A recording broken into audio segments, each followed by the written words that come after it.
which tech stack or platform to use. You have a lot of platforms. You have React Native, you have Flutter, you have Android Native, and iPhone Native, that is Swift. So which platform to use? And now,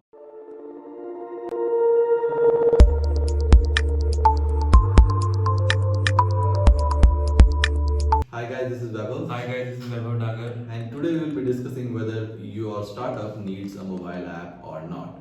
And if yes, then how should you go about building your first mobile application? So today we have Vaibhav Dagar from our software development team to give us a tech perspective on this topic. So welcome, Dagar. Thank you. So guys, the first question is whether a startup should have its mobile application or not. We have discussed this topic earlier as well. Okay. That in the initial stages you may not need mobile application, but eventually mobile application will be needed because it has become more of a hygiene check for people. For example, today if you tell somebody that I have a startup and this is the name of startup, they will definitely ask, okay, what is the website? Tell me. So they take it as granted that website will be there. Similarly, slowly we are moving to a stage where app has become more of a hygiene check, even if it may not serve very high utility. So definitely you will need a mobile application. That's my take. Are there any startups or companies who do not have a mobile application? Yeah, there are many startups which do not have a mobile application, but I feel that mobile app serves as a authenticity check. Like if Amazon did not have a mobile app, people would recline towards Flipkart or any other company because they have a mobile app. Yeah. Right. And also, I mean, though I cannot think of any big company which today does not have a mobile application, but again, it has become more of a hygiene check that okay, authenticity check that it's not a scam company. Yeah. They have an authentic website, they have authentic mobile application, which means they have put effort into building that application. And are there any companies which have a mobile application, not a website? Is that also true? No. Very, very rarely that website is not there and app is there because website is the first. So website is there, but like I know companies which have a website. Okay, I'll ask you. Okay, which companies have a mobile application, but they don't have a website in the terms of they have a URL landing page, but they don't do anything on the website. That's it. No, they have URL. It's just they have a page and then it takes you to the download. Yeah, download. But they don't do have anything. But yeah. like Instagram has both a web page and a mobile application, but some companies just have a link to their mobile application. That's another thing which we will be discussing. But see, they have a website presence, so that because that is the first interaction of any customer with the company. Right. So yeah, so I guess eventually you will have to go with the mobile application. Now the question is, how do you build your first mobile application?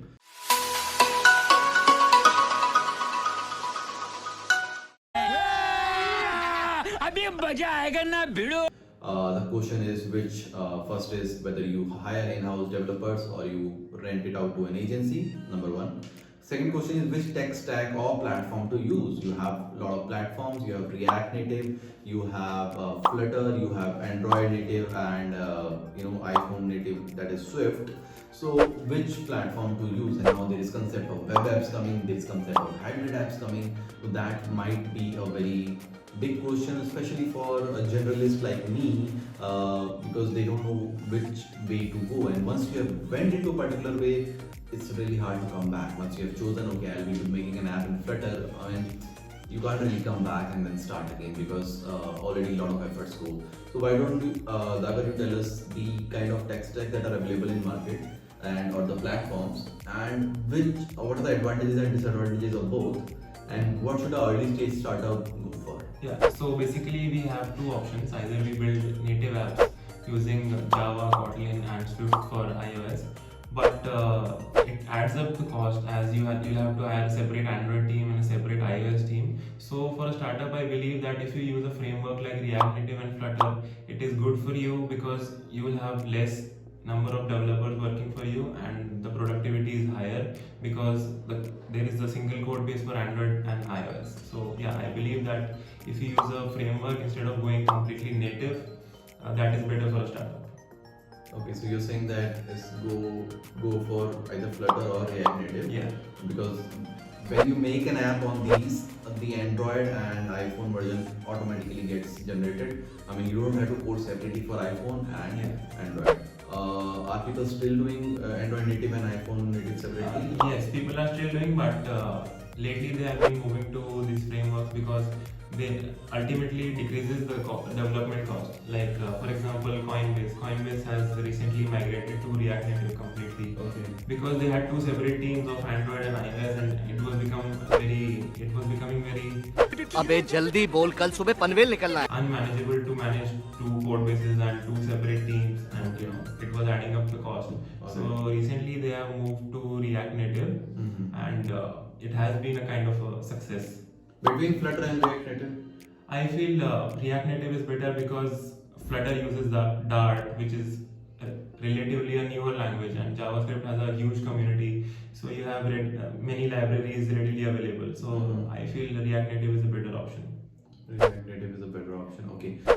But why I do feel it more of depends on the kind of business or kind of application they're trying to build. Because if it's a gaming application, what I have heard or read is it's always good to build more of a native a native app. Whereas if it's a general e-commerce app, then you can go for a common platform like React Native or Flutter. So is it true, or is it that you can build a gaming platform or gaming app also on these? See, to build games, you need tools like Unity. So ultimately, for mobile apps, you can use any technology you want. You just have to integrate that game into a mobile app. So I feel that many new gaming startups coming up are using these frameworks like React Native and Flutter. Some are using Xamarin. Xamarin is also a framework. Like the way I understand is that they build the game in Unity and they export it into an API format, so that automatically becomes a native mobile app. Yes, but also if you want additional features, like there are many features that in-app in-app purchases, user authentication, OTP, stuff like that. You need a mobile app for that. Alright. Okay. So that is the first point that you may want to go for React.js or Flutter, a common framework. Also, that will reduce the number of coders you have. For if you're going for native Android or Swift, you might have to hire a separate coder for Swift and separate coder for iOS or Android.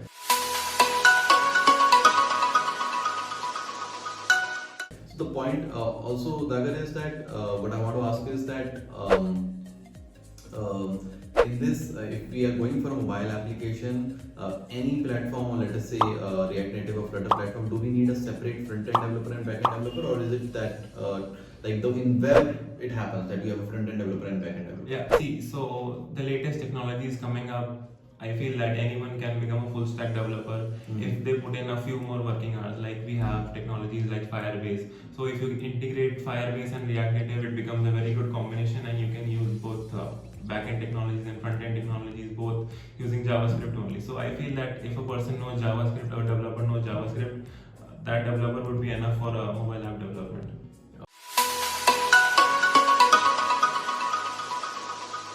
So as a startup founder, what do you think, that is it good to hire an internal team, or is it good to outsource the project to an external agency?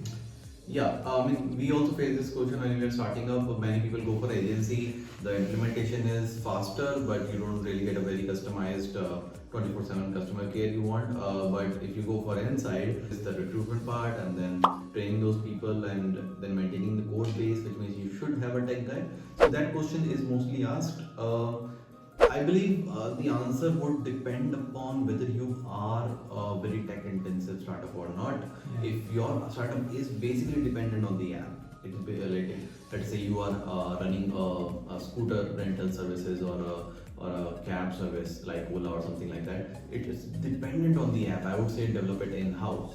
But if it is the most of the business is operational in nature, and it is not very tech intensive, I can say you can go for outsourcing initially, but guys, eventually you will have to move in-house today or tomorrow, because when you go for an agency, it will definitely be costlier, because there will be a profit margin added over and above the actual cost. Con of not going into an agency is that you have to maintain a team of people, and if you're not a tech guy, you will have to hire a tech lead who will manage that team. So that cost also you will have to bear up, and then if there is an electrician, you will have to again hire. So that thing will be there.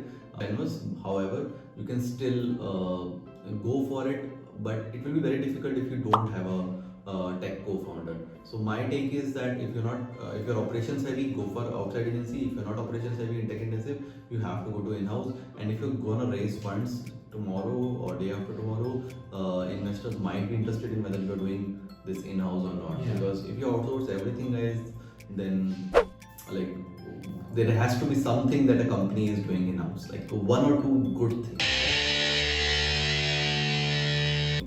Anyways, Dagar, what's your take? So I have a question from you regarding this. That there is a trust factor involved. Like if you come up with a startup idea that is very unique and that has not been done yet, so would you be comfortable outsourcing it to an external agency? Yeah, so these external agencies have an NDA that they share, that they sign, non-disclosure agreement. So that is anyways there, and they already are talking to a lot of people. So that NDA is there, so you are partially saved, not fully saved. But also when you're going for an agency, I think you will be hiring them from freelancer or something else. You can see their rating, see their authenticity. If there is an agency where your friend works or something like that, that also you can go for.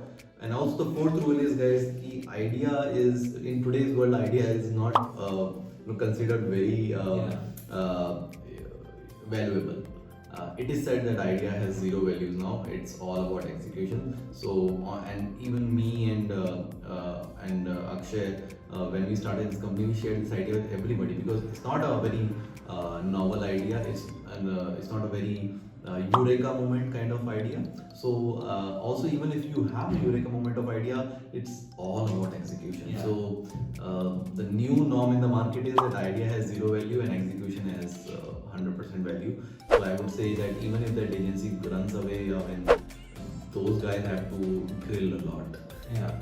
So another question I have from you, I would like to know about your journey of this mobile app. Like you came up with the idea that you need a mobile app and then you need IoT solutions. Yeah. So how was this process going on between you and Akshay? How did you decide of coming up with a, discovering a methodology that will suit your process and then hiring the developers? How was the process? So we initially, obviously mobile app was needed because we are in the charging station business. We had to start the device, stop the device, like any smart home devices. So first we started in Flutter. It's more of like, it was not really the platform we chose, it was the person we had and what platform that person we used. Because we didn't have much money, so we were at the mercy of people like, okay, jo bhi hai kar do bhai, jaisa bhi hai bana do. So we were going for Flutter, and then it didn't really work out. And then obviously Vaibhav Dagar joined us, and then he was proficient in React Native, so we went for React Native. So not a very brain intensive decision it was more of a going with the flow. But yeah, app was needed right from the starting. We had a website first and then app, but app was needed nonetheless. So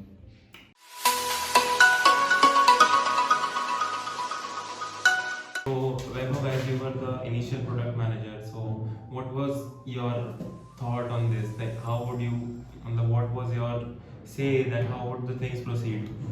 As a product manager side, basically we follow a methodology. There is Scrum methodology we follow, and like we hold regular Scrums. There is and there is also one more methodology, Kanban methodology. All come under agile structure. So basically, I try to create sprint structures where we will decide, okay, this is what we will do in 15 days, and then we will release a beta version and a prod version. We actually mostly release a direct prod version. And we just roll it out to Play Store, and it was feature after feature after feature, and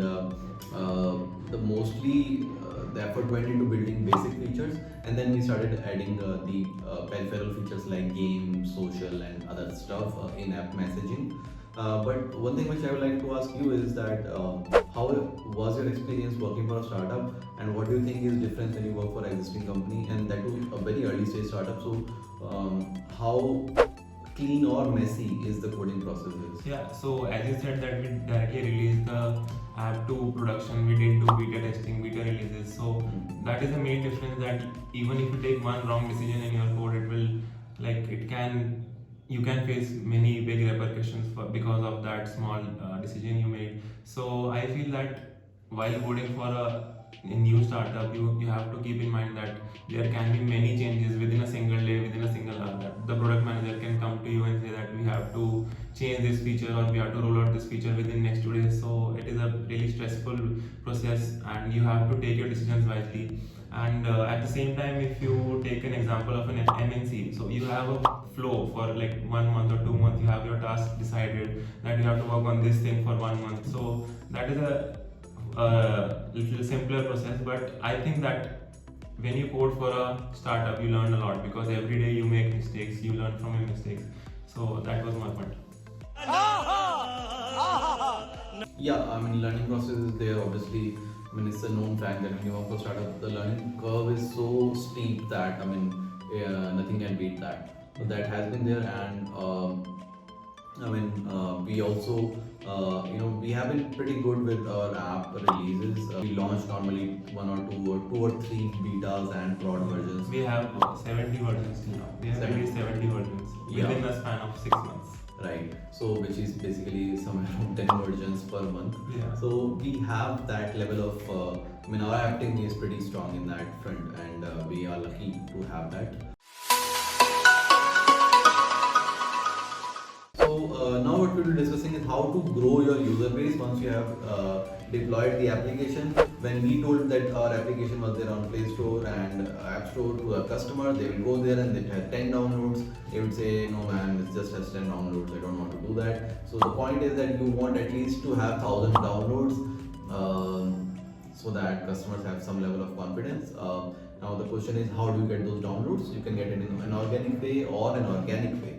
In organic way, you pay and advertise via Google and iPhone and get users, or organically, basically creating content, app search optimization, and those processes are there to grow. I would suggest that you just pump in some initial money just to get that initial downloads, and you can see the traction, you can see the user feedback, and ask your employees to definitely give you good stars on good rating on Play Store, so that even if a customer gives a bad review, you still have a good rating initially, because initial rating matters a lot and the initial scores matter a lot. So yeah, any app growth strategies Yeah, so basically first I would like to elaborate the point that you said right now, that if you get a bad rating. So as a product manager, what kind of feeling that you have worked on a feature for so long, then you released it and then you are getting bad ratings and bad reviews. How is that feeling?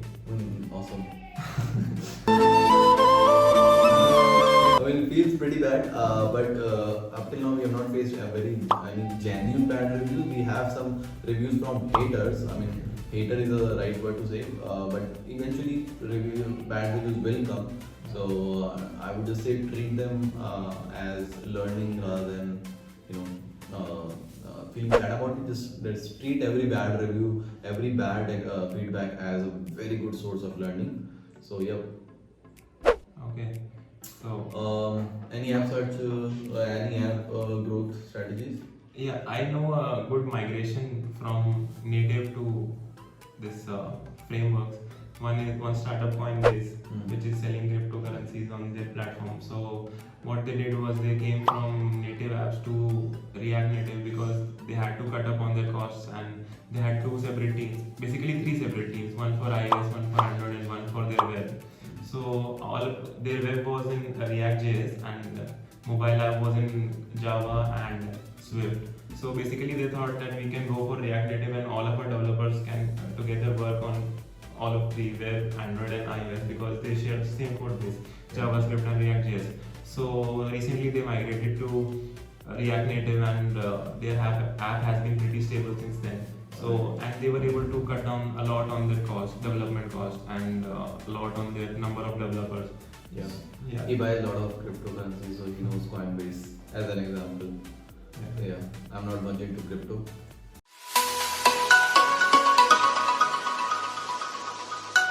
So, Dagar, there is concept of web app and hybrid app as well. Yeah. Can you explain what that are? Yeah, so a web app is basically an app that you open through your browser, like Facebook. If you go to facebook.com, that is a web app. But at the same time, we have a concept of hybrid app. So hybrid app is nothing but a web app wrapped up into a mobile app. Like it sits in your mobile phone in your application drawer, but if you open it, it opens up in a web view. So the same thing is wrapped up inside a mobile app. That is a hybrid app. All right. So, and should people go for that? I personally feel that people should not go for that, because if you are making a web app, you should stick to a web app. Because if you want to go for a mobile app, you should do extensive mobile app development, because that feels more connected to the customer, because there are more native feels that this is an Android app or an iOS app. So yeah, I feel that if you go for a web app, you should stick to a web app. You should not go for hybrid apps.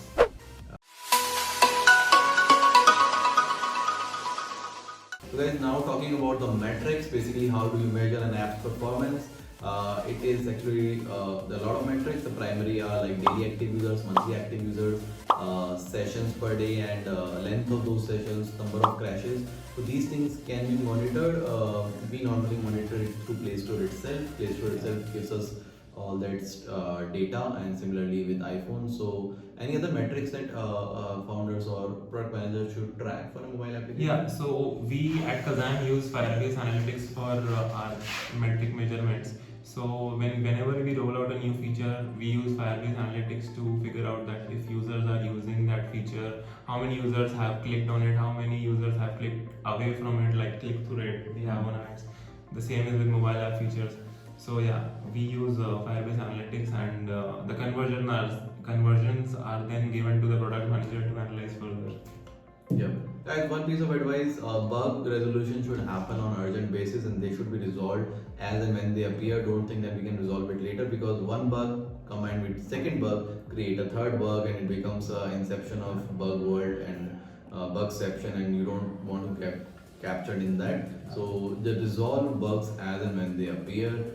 In fact, the hierarchy should be bug resolution and then new feature development, not new feature development and bug resolution. That's a one thumb rule that you should work on.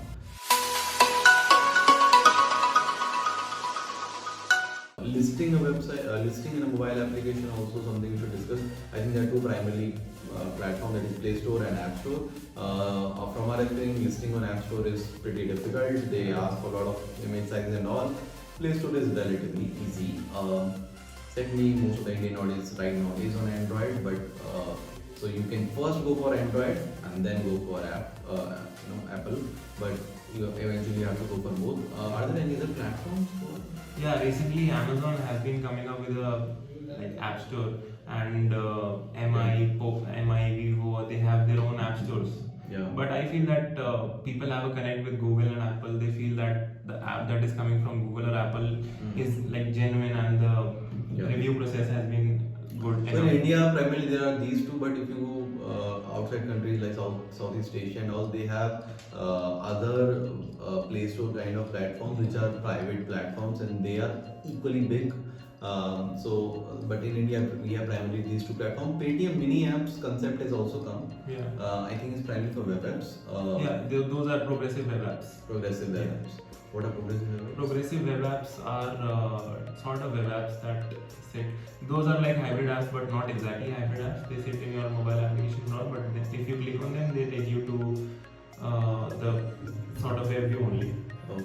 So guys, thanks for watching the video. This was about app development. We will try to make more videos on this particular topic or the related tech topics in future. Do subscribe to the channel, guys. See you in the next video. Till then, goodbye. Thanks for joining, guys. Bye.